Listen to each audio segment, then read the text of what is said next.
Coba jujur sebentar. Kamu yang beli makanannya. Kamu yang bangun pagi buat ngasih makan dia.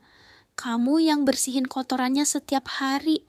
Kamu yang rela tidur di pinggir kasur karena dia udah duluan ngambil posisi paling nyaman. Dan setiap kali kamu pergi beberapa jam, kamu yang merasa bersalah. Sementara dia kemungkinan besar lagi tidur atau makan atau bahkan gak sadar kamu udah pergi. Jadi pertanyaannya sederhana. Siapa sebenarnya yang punya siapa di rumah ini? Karena semakin banyak ilmuwan mempelajari kucing, semakin muncul satu kemungkinan yang agak mengganggu. Mungkin selama ini kita salah paham. Mungkin kita bukan pemilik mereka. Mungkin justru kita yang berhasil mereka pelihara. Dan ada 5 fakta yang membuat teori itu terdengar jauh lebih masuk akal dari yang seharusnya. 1. Kucing tidak pernah benar-benar dijinakkan. Hampir semua hewan yang hidup bersama manusia punya cerita yang mirip. Kita memilih mereka, kita mengubah mereka, kita menjinakkan mereka. Anjing berasal dari serigala.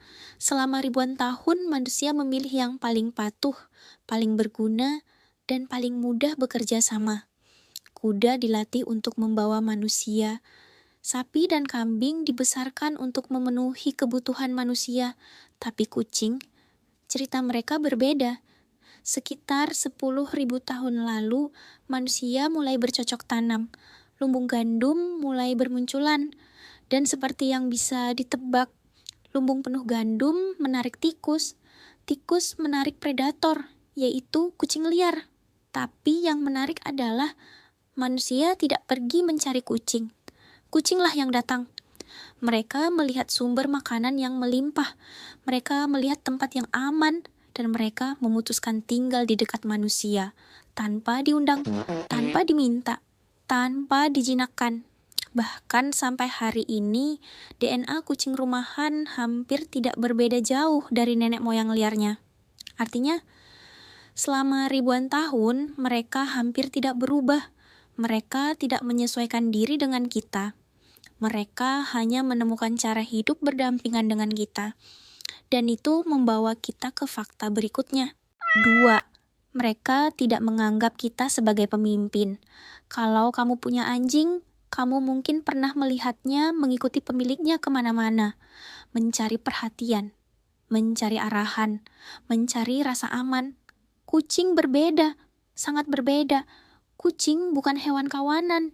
Mereka tidak memiliki naluri alami untuk mengikuti pemimpin. Di alam liar, mereka lebih sering hidup dan berburu sendiri. Karena itu para peneliti pernah melakukan eksperimen menarik. Mereka menempatkan kucing dan pemiliknya di ruangan asing. Tujuannya sederhana. Mereka ingin melihat apakah kucing menganggap pemiliknya sebagai sumber rasa aman seperti anjing. Hasilnya mengejutkan.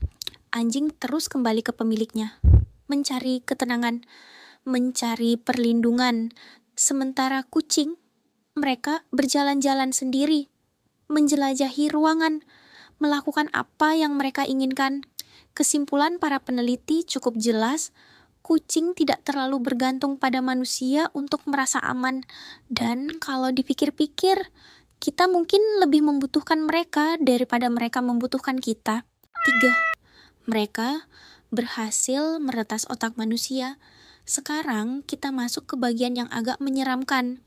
Ada satu hal yang dilakukan kucing kepada manusia, tapi hampir tidak pernah mereka lakukan kepada sesama kucing dewasa.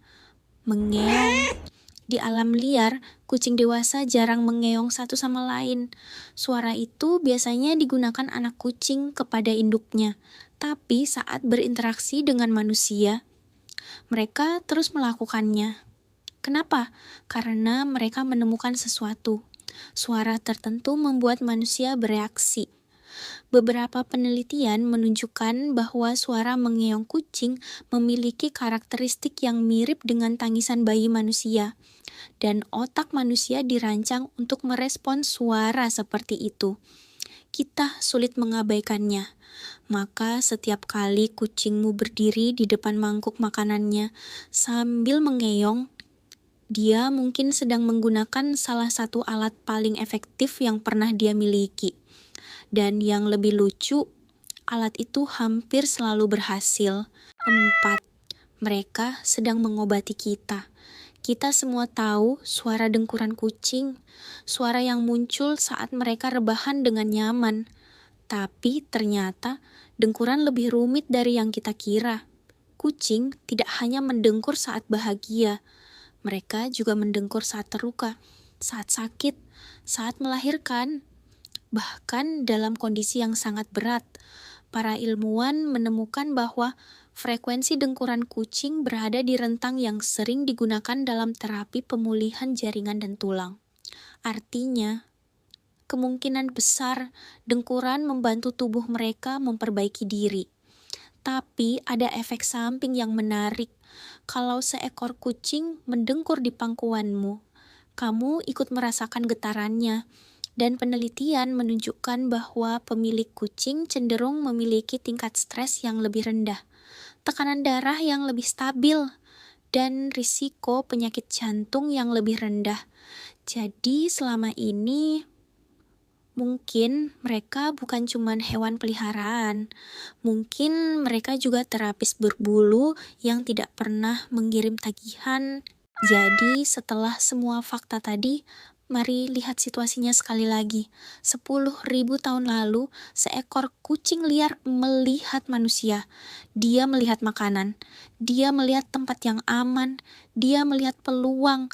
Lalu dia mendekat. Dan sejak saat itu, tidak banyak yang berubah. Kita yang membeli makanannya. Kita yang membersihkan kotorannya. Kita yang khawatir saat mereka sakit. Kita yang merasa bersalah saat meninggalkan mereka. Dan sebagai balasannya, kadang-kadang mereka duduk di samping kita. Kadang-kadang mereka tidur di dekat kita. Kadang-kadang mereka memilih kita. Dan anehnya, itu sudah cukup. Karena mungkin kemampuan terbesar kucing bukan berburu, bukan berlari, bukan memanjat, tapi kemampuan membuat manusia merasa spesial hanya dengan sedikit perhatian. Sedikit sekali. Tapi cukup untuk membuat hubungan ini bertahan selama ribuan tahun. Jadi sekarang lihat kucingmu. Kalau dia sedang tidur, biarkan saja. Kalau dia sedang menatapmu, tatap balik. Dan ingat satu hal, selama ini kita pikir kita yang mengadopsi mereka. Tapi setelah 10.000 tahun, buktinya justru menunjukkan sesuatu yang berbeda. Mereka yang merekrut kita.